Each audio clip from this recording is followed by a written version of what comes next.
తిరుపతి వెంకటేశ్వర స్వామి గురించి కొన్ని ఫ్యాక్ట్స్ తెలుసుకుందాం. నెంబర్ 1, తిరుమలలోని వెంకటేశ్వరుని విగ్రహం స్వయంభూ అని నమ్ముతారు. నెంబర్ 2, వెంకటేశ్వరుని కళ్ళు చాలా శక్తివంతమైనవి. భక్తులు వాటిని నేరుగా చూడలేరని వాటికి కర్పూర తిలకాన్ని పెడతారు. అయితే ప్రతి గురువారం నేత్ర దర్శనం ద్వారా భక్తులకు దేవుడి నేత్రాలను చూసేందుకు వాటిని తొలగిస్తారు. నెంబర్ 3, తిరుమల దేవస్థానం పరిసరాలు చల్లగా ఉన్నప్పటికీ స్వామివారి విగ్రహం 110 డిగ్రీల ఫారెన్హీట్ ఉంటుందంట. నెంబర్ 4, హిందూ పురాణాల ప్రకారం వెంకటేశ్వర స్వామిని కలియుగ దైవం అని పిలుస్తారు.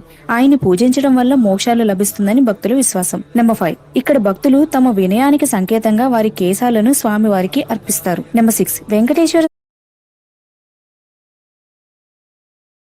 స్వామికి అలంకరించే ఎన్నో విలువైన ఆభరణాలు ఉన్నాయి. వాటిలో కిరీటం ఒక బరువే 30 కేజీలు ఉంటుందంట. నెంబర్ 7, ఇక్కడ లడ్డు ప్రసాదాన్ని ఎంతో పవిత్రమైనదిగా భావిస్తారు. ఎందుకంటే ఇది భగవంతుని ఆశీర్వాదంగా వారు నమ్ముతారు. నెంబర్ 8, టీటీడీకి ప్రతిరోజు మిలియన్ల కొద్ది డొనేషన్స్ వస్తూ ఉంటాయి. అందులో చాలా వరకు బంగారం, డబ్బు, విలువైన వస్తువులు